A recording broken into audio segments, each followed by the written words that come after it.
ক্লাসে Jungkook sir. আয়ু, এটা কলেজ। এখানে আমি তোমার শিক্ষক আর তুমি আমার ছাত্রী। হ্যাঁ, আমি জানি। তো কি হয়েছে জানেন তো স্যার, যেদিন আপনাকে আমি প্রথম দেখেছিলাম সেদিনই আপনার প্রেমে পড়ে গিয়েছিলাম। আয়ু, তুমি এখন ক্লাসে যাও। হ্যাঁ অবশ্যই, তবে একটা কথা, আমি আপনাকে সত্যি অনেক ভালোবাসি। আর আমি জানি ভালোবাসা কখনো জোর করে হয় না, তাই আমি আপনাকে জোর করব না। কিন্তু একবার হলেও আমার কথাটা ভেবে দেখবেন।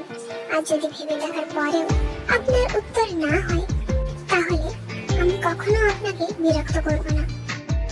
এই বলে আয়ু ক্লাসরুমে চলে গেল। এই মেয়ের মনে কোনো ভয় আছে কি না? যেখানে আমার থেকে সবাই ভয় পায়, কোনো টিচার পর্যন্ত আমার সামনে দাঁড়াতে পারে না, সেখানে এই মেয়েটা এসে আমায় বলছে যে সে নাকি আমাকে ভালোবাসে। এই বলে একটা মুচকি হাসি দিয়ে জাঙ্কুক ওখান থেকে চলে গেল। এরপর যে যার মতো ক্লাস করে বাড়ি যাবে, তখন কলেজের গেটে জাঙ্কুক আয়ুকে ডাকলো। আয়ু, তোমার সাথে আমার একটু কথা আছে। হ্যাঁ স্যার বলুন। আমি গাড়িতে আছি, তুমিও চলে এসো। আমি তোমাকে ড্রপ করে দেব, আর যেতে যেতে সব বলবো। আর হ্যাঁ, তাড়াতাড়ি এসো, একা আসবে কিন্তু। এই বলে জাঙ্কুক গাড়িতে গিয়ে বসে। আসলে আয়ু, তে, জিমিন আর জেনি একসাথে ছিল। আয়ু ওদের বাড়ি যেতে বলে নিজে জাঙ্কুকের গাড়িতে গিয়ে বসে। চলো তাহলে সবার সাথে পরিচয় করা যাক। জাঙ্কুক, পুরো নাম জিয়ন জাঙ্কুক, বয়স 26 বছর। জাঙ্কুকের বাবা মানে জাঙ্কুকের বড় ভাই সুগা একজন বড় ব্যবসায়ী। সুগার বয়স 30 বছর। তাদের ছোট বোন লিসা, বয়স 21 বছর, কলেজের ফাইনাল ইয়ারের ছাত্রী। এটা হচ্ছে কিমতে, বাবা নামজুন আর মা জিন। তের বাবা একজন সফল ব্যবসায়ী, শহরে তার অনেক নামডাক। বড় ছেলে কাই, বয়স 23 বছর, বাবার সাথে ব্যবসা সামলায়। মেজ ছেলে জেহব, বয়স 27 বছর। জেহব আর জাঙ্কুক একই কলেজের টিচার। জেহব একজন ইংলিশ টিচার আর জাঙ্কুক হলো ম্যাথ টিচার। কাই আর জেহবের ছোট বোন তে, বয়স 22 বছর, এখন কলেজে পড়ে। এটা হচ্ছে জিমিন, বয়স 22 বছর। আর এটা হচ্ছে জিমিনের বোন আয়ু, এরও বয়স 22। আসলে জিমিন আর আয়ু হলো যমজ বোন। এটা হলো আয়ু আর জিমিনের মা রোজি, ওদের বাবা নেই। এটা হলো যিশু, আর যিশুর একমাত্র মেয়ে জেনি। আর হ্যাঁ, যিশু আর রোজি বেস্ট ফ্রেন্ড। তে, জিমিন, আয়ু, লিসা আর জেনি, এরা 5 জন বেস্ট ফ্রেন্ড। চলো এবার গল্পে ফিরে যায়। জাঙ্কুক নিজের গতিতে গাড়ি চালাচ্ছে, কিন্তু রাস্তাটা আয়ু বা জাঙ্কুক কারোর বাড়ির রাস্তা না। তাই আয়ু জিজ্ঞেস করলো, স্যার এটা তো আমাদের বাড়ির রাস্তা না, আমরা কোথায় যাচ্ছি? আয়ু, তুমি যদি আমাকে সত্যিই ভালোবাসো, তাহলে কোনো কথা বলে না। আয়ু আর কিছু বলল না। আসলে সে জানে জাঙ্কুক কেমন মানুষ, সে কখনো কোনো মেয়ের সাথে খারাপ কিছু করবে না। কিছুক্ষণ পর জাঙ্কুক একটা সুন্দর নদীর পাড়ে এসে গাড়ি থামায়। চলে এসেছি, গাড়ি থেকে এবার নামো। কিন্তু আমরা এখানে কেন, আর এটা কোন জায়গা? আগে নামো, তারপর বলছি। দুজনেই গাড়ি থেকে বের হয়ে নদীর পাড়ে এসে বসলো। আয়ু, তুমি কি সত্যিই আমাকে ভালোবাসো? হঠাৎ এরকম প্রশ্নে আয়ু কিছুটা অবাক হয়ে গেল। তারপর কিছুক্ষণ চুপ থেকে মাথা নাড়িয়ে হ্যাঁ উত্তর দিল। আমি যেদিন তোমায় প্রথম দেখেছিলাম, সেদিনই তোমার প্রেমে পড়ে গিয়েছিলাম, কিন্তু বলতে পারিনি, কারণ আমি চেয়েছিলাম তুমি আগে তোমার পড়াশোনা শেষ করো। তাহলে আজ কলেজে কেন তুমি আমার প্রপোজের কোনো উত্তর দিলে না? আসলে কলেজে আমি তোমার শিক্ষক আর তুমি আমার ছাত্রী, তাই আমি চাই না আমাদের সম্পর্কটা কেউ জানুক। মানে আমি বুঝলাম না। আয়ু, আসলে আমি আমার পার্সোনাল আর প্রফেশনাল লাইফ আলাদা রাখতেই পছন্দ করি। আমি একজন টিচার আর তুমি স্টুডেন্ট। আমি চাই না তোমার কোনো ক্ষতি হোক বা কেউ তোমাকে ভুল বুঝুক। কলেজে যদি আমাদের সম্পর্কটা কেউ জানে, তো সবাই তোমাকে খারাপ নজরে দেখবে, সেটা আমি কখনোই চাই না। ঠিক আছে, যেটা তুমি ভালো বুঝবে। আয়ু, একটা কথা রাখবে? হ্যাঁ অবশ্যই, বলো। আমাদের সম্পর্কটা যেন কেউ না জানে। আমি চাই না এতে তোমার কোনো রকম সমস্যা হোক।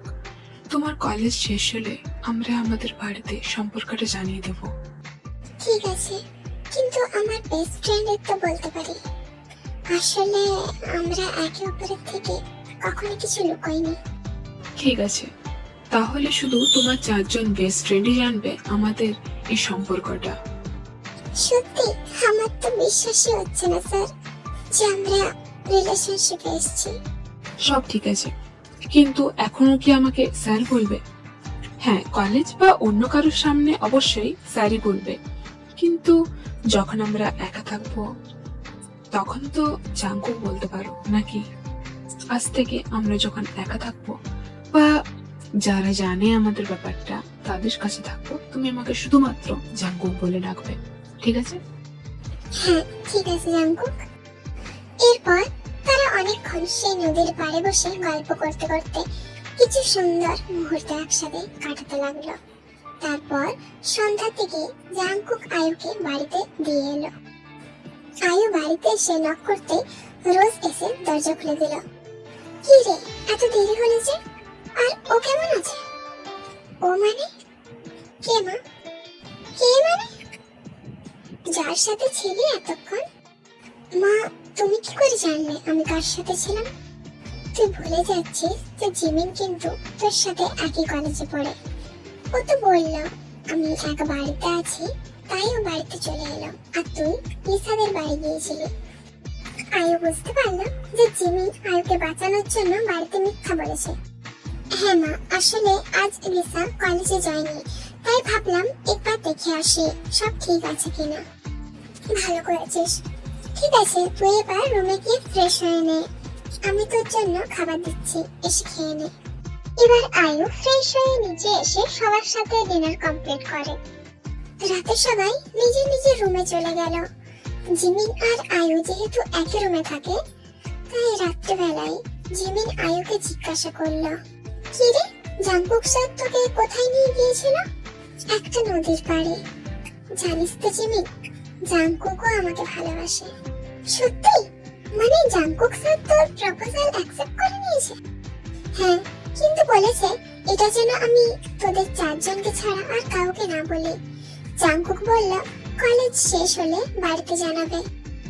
হ্যাঁ তো ঠিকই বলেছে, তাছাড়া আর কাউকে তো বলার কোনো প্রয়োজন নেই। আচ্ছা ঠিক আছে, এবার ঘুমিয়ে পড়। এবার ওরা ঘুমিয়ে পড়লো। এদিকে জাঙ্কুক নিজের রুমে বসে ফোনে কিছু কাজ করছিল, তখন সেখানে লিসা এলো। কি রে ভাইয়া, শুনলাম তুই নাকি তোর গাড়িতে করে কোনো মেয়েকে নিয়ে ঘুরছিলি? কিন্তু কে বললো তোকে? কে বললো সেটা ছাড়, তুই বল মেয়েটাকে কোথায় আর কেন নিয়ে গিয়েছিলি? কাল কলেজ গিয়ে সব জানতে পারবি। না, তুই এখনই বল আমাকে। এই যা তো, তুই বেরো আমার রুম থেকে। লিসা কোনো কিছু বুঝতে না পেরে নিজের রুমে চলে গেল। এদিকে তে নিজের রুমেই বই পড়েছিল, কিন্তু তার মনটা খুব খারাপ ছিল। কারণটা সে নিজেও বুঝতে পারছিল না। এমন সময় হঠাৎ করে জিন তার রুমে এলো। তে মা, তুই কি এখন পড়ছিস? হ্যাঁ মা। আচ্ছা তুমি কি কিছু বলবে? হ্যাঁ, আসলে এখন মা আমাকে ফোন দিয়েছিল, বললো যে বাবার শরীরটা নাকি খুব খারাপ, আমাদের যেতে বললো, আর তোকে ওরা সবাই দেখতে চায়। তোর বাবা আর কাই তো কিছু কাজের জন্য কাল বিদেশে যাবে, যেহেতু আমার সাথে যাবে। তুই একা কিভাবে থাকবি, তাহলে তুইও চল আমাদের সাথে। আচ্ছা ঠিক আছে, তুমি যাও, আমি জামা কাপড় গুছিয়ে নিচ্ছি। তারপর জিম সেখান থেকে চলে গেল। পরদিন সকালে কলেজ যাওয়ার জন্য জেনি পেকে ডাকতে তাদের বাড়িতে গেল, কিন্তু বাড়িতে তালা দেওয়া। পাশের একজন প্রতিবেশীকে জিজ্ঞেস করলে সে বলল যে সকালে নাকি সবাই ব্যাগপত্র নিয়ে বাইরে গেছে, হয়তো বা তারা কোথাও ঘুরতে গিয়েছে। তাই জেনি তো একাই কলেজে চলে যায়। কি রে, তুই একা এলি? এই আজ আসেনি তোর সাথে? না রে, আমি ওদের বাড়ি গিয়েছিলাম, কিন্তু ওদের বাড়িতে তালা লাগানো ছিল। ওদের পাশের এক প্রতিবেশীকে জিজ্ঞাসা করলাম, তো জানলাম যে ওরা সবাই নাকি বাইরে গেছে। ও আচ্ছা শোন, আমার কাছে একটা বড় গুড নিউজ আছে। আচ্ছা, তা কি গুড নিউজ? আসলে জানিস তো, জাংকুক আমার প্রপোজাল একসেপ্ট করেছে। কাল আমাকে জাংকুক বলল যে সেও নাকি আমাকে ভালোবাসে, তাও আবার প্রথম দেখা থেকে। কি? কিন্তু এটা কিভাবে সম্ভব? কি হলো জানি, তুই এরকম ভাবে কেন বলছিস? না কিছু না, আসলে এটা তো অনেক ভালো একটা খবর। তুই কতদিন কলেজে আসনি, জানিস কি হয়েছে? এমন কি হয়েছে? আয়ু আর জাংকুক একে অপরকে ভালোবাসে। কি? না, এটা হতে পারে না। প্লিজ তুই নিজেকে সামলা। জেনি, তুই তো জানিস আমি ওকে কতটা ভালোবাসি।